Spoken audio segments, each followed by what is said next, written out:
Edgar de Gas was a French artist, famous for his pastel drawings and oil paintings of ballet dancers. De Gas is regarded as one of the founders of Impressionism, but he rejected the term, preferring to be called a realist. An exhibition on de Gas had been held by the Metropolitan Museum of Art, the J. Paul Getty Museum, and the Bibliothèque Nationale de France in cooperation with the Musée d'Orsay, starting from October 14, 1998 to July 31, 1999.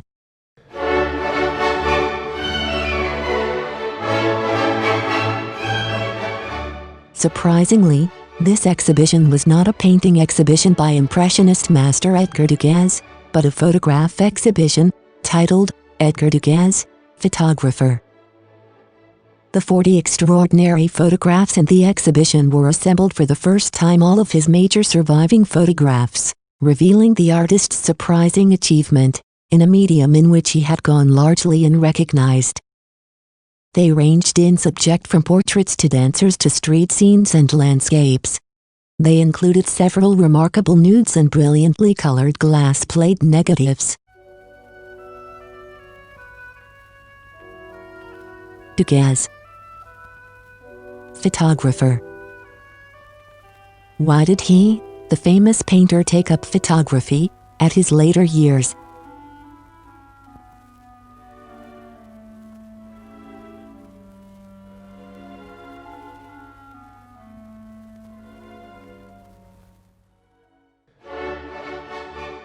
Edgar de Gas was born in the city of Paris, France on 19 July, 1834. Edgar's father, Auguste, was a wealthy banker. He had only recently moved to Paris, from Naples, Italy. In Paris, he met and married an American girl, Celestine Musson. Edgar was their first child.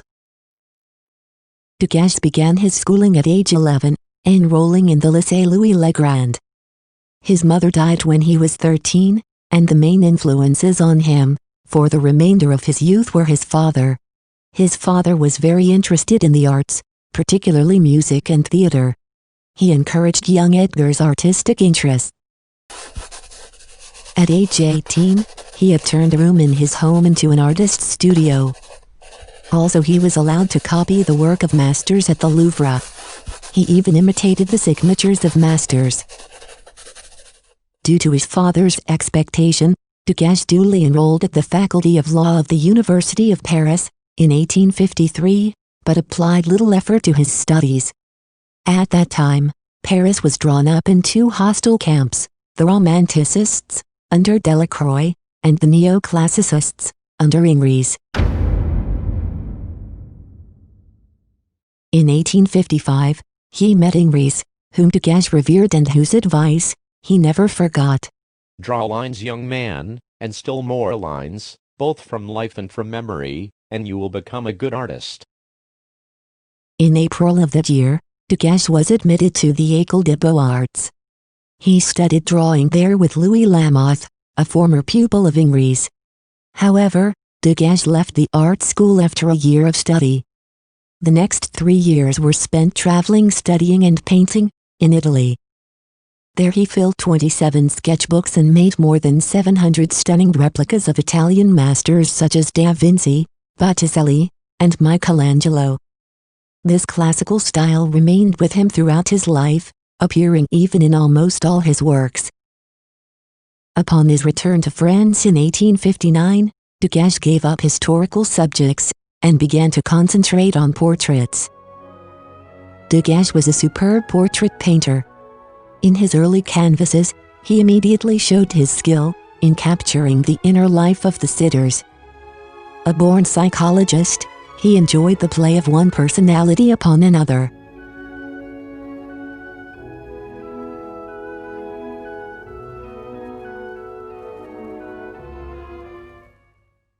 In 1861, de Gas visited his childhood friend, Paul Valpinson, in Normandy, and made the earliest of his many studies of horses.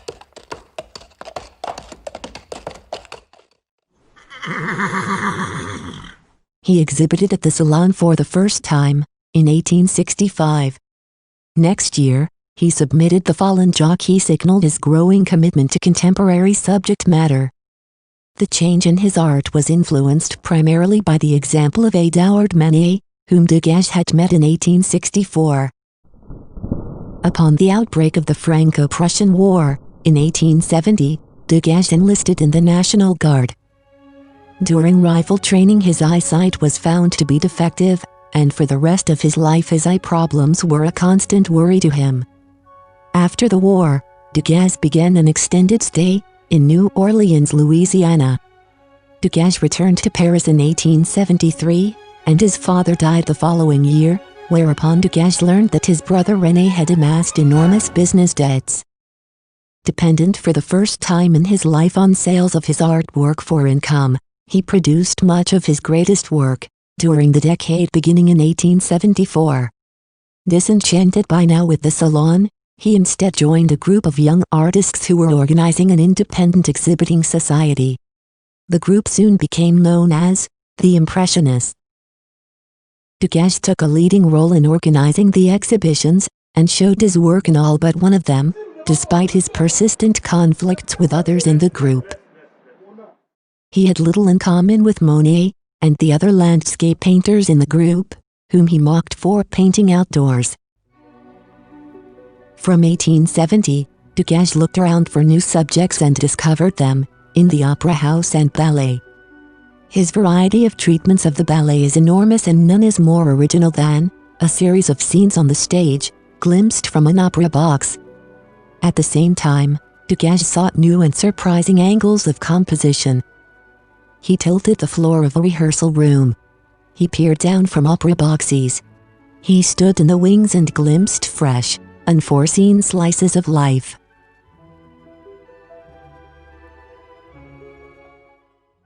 Degas also loved to paint pictures of everyday scene. He ventured a modern version of the subject, and he has an unique artistic style. This could be related to his influence by Japanese prints in photography.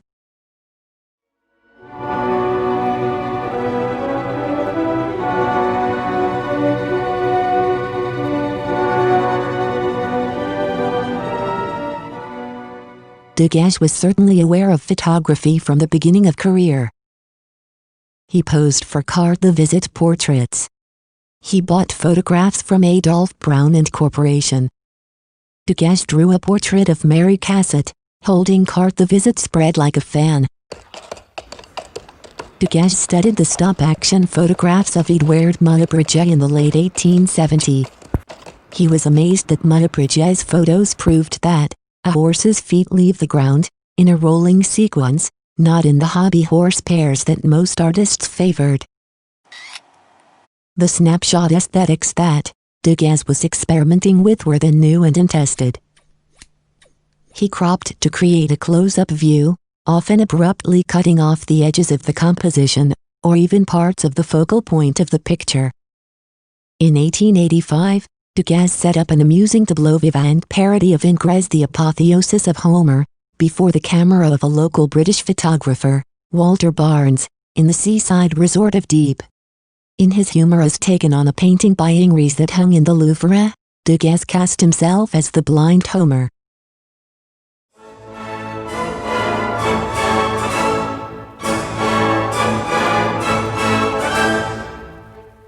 In the summer and fall of 1895, after making the majority of his paintings and experimenting with pastel and monotype, Degas briefly focused on photography.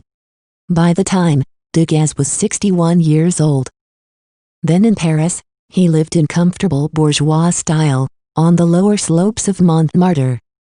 He lived alone, only attended by a single devoted maid, Zara Classier, who cared for him, in illness. Degas compared his faithful maid to Ingres Grobini. Daniel Halavy, son of his old friends Ludovic and Louise, introduced Degas to photography, prompting the artist to acquire a camera that required glass plates and a tripod. Degas's burst of activity made, in 1895. It lasted less than 5 years. He continued to use his camera from time to time, even as his eyesight and enthusiasm waned. Ludovic Halévy, a highly celebrated librettist and writer, was a schoolmate of Edgar de Gas, at the Louis-le-Grand in Paris, during the 1840. Halévy was a native Parisian, descended from a highly educated Jewish family, that had emigrated from Germany to France, in the late 18th century. Their friendship flourished after Halévy married Louise Breguet, a childhood friend of de Gas' sisters. The most vivid accounts of Degas' photography sessions derive from the journal entries of Halévy. Degas raised his voice, became dictatorial, gave orders that a lamp be brought into the little salon, and that anyone who wasn't going to post should leave. At the moment, all his friends speak of him with terror. Now, let's take a look at Degas' completed work. There appears a beauty lady who has a fan next to Degas. But the tension between these two people suddenly reminds us the picture he drew 25 years ago. Look at the guy taking off his hips and leaning forward. In addition, Degas stages another man with his hands on his back who seems in a trouble. Both portraits in photograph and painting are in settings suggestive of realms more psychological. When Degas painted the Bellelli family, he also had such an intention by hanging the drawing of his grandfather's portrait on the wall. In another magical image, the artist himself seems to lean back deep in thought, conjuring up an image of youthful feminine grace in the form of the white-clad two girls. In this scene, the image appearing in the mirror seems to symbolize the dual conflict of human psychology. This picture, a portrait of Renoir with poet and critic Stéphane Mallarmé, is regarded as the masterpiece of Degas. How is his friend and rival, Renoir's vision in the picture? The psychological interaction among three mutually respectable artists is weird. Degas declared, "What I want is the atmosphere of lamps and moonlight." He preferred to photograph in the evening, when he could impose greater control over the lighting. The general sense of figures emerging out of darkness that we see in many of his photographs reminds us of his slightly earlier, dark field, monotypes. It's like a painting by Rembrandt. The reason he insisted on artificial lighting might be because of his vision problems. But more important is his willingness to break the accepted rules of photography and bend the medium to meet his own restless creativity. Unlike other impressionists, he wanted his own mood.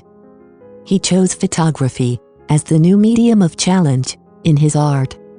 He longed for the picture not by sunlight, but by moonlight. "I want to shoot the night itself." Sometimes Degas made mistakes. Images turned black in the chemical bath. After discovering that kind of error once the plates were developed, most photographers would have discarded the results. Instead, Degas printed them and gave copies to Ludovic. Degas' pictures were never exhibited during his lifetime. He gave copies of his best pictures to his friends and family members.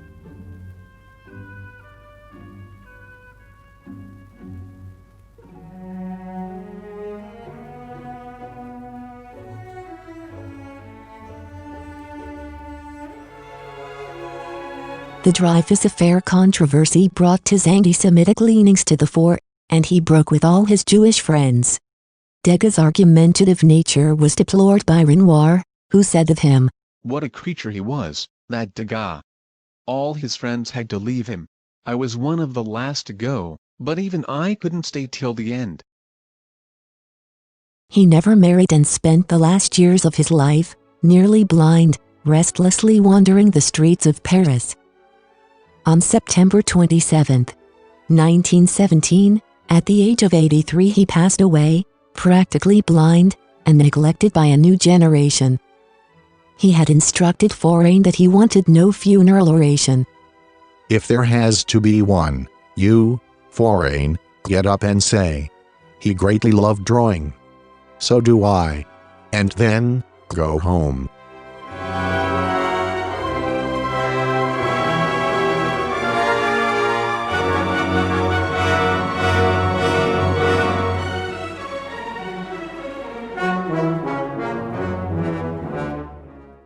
Exactly why de Gas took up photography remains unknown.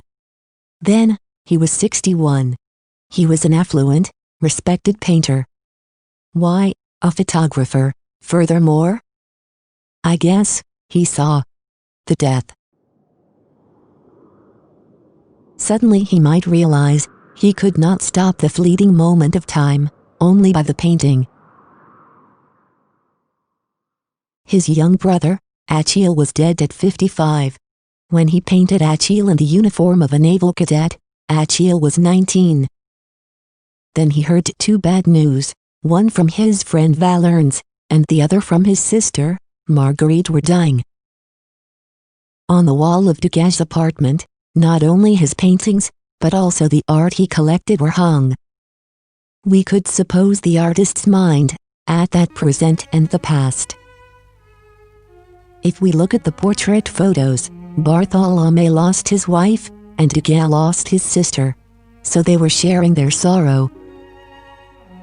But, de Gas was focusing his camera on 3 pictures on the rear wall, rather than themselves. Those pictures had the life story of Manet and de Gas.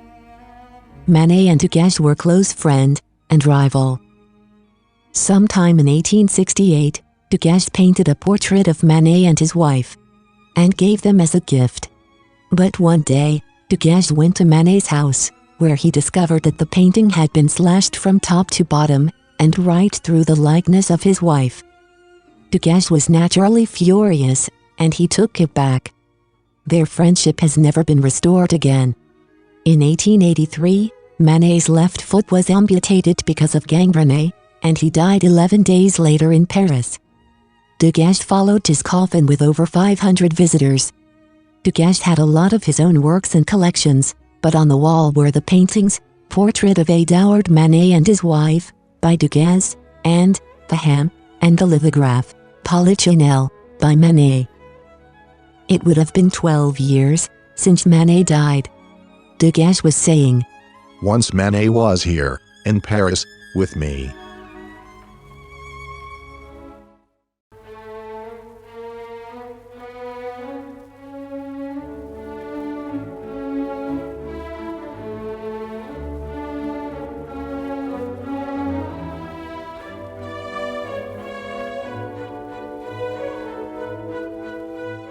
De Gas challenged to explore a new kind of picture, making through 3 glass negatives. They contain the partially solarized forms. Their extraordinary appeal lies in their unusual appearance, shades of orange and red, with some portions reading as negative and others as positive. And in their treatment of a lifetime theme of his art with a formal structure, grace, and intimacy that are uniquely his, the exquisite pose of the dancer, and mystery. They served as direct models for dozens of drawings and pastels in the late 1890s, and for one of Degas' small statuettes. It was life. It was the fleeting moment of dancing, his eternal subject.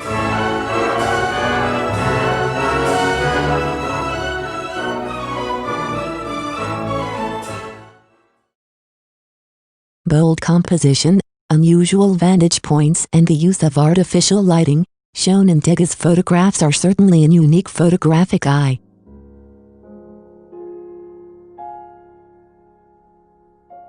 In the meanwhile, he held the camera for himself to shoot relatives and friends, before their death, in view of sending camera to his dying sister. He might see photography was a terrifying medium, telling non-existence of existence that was different from painting. At his old age, De Gas feared death, and missed the loved who had passed away.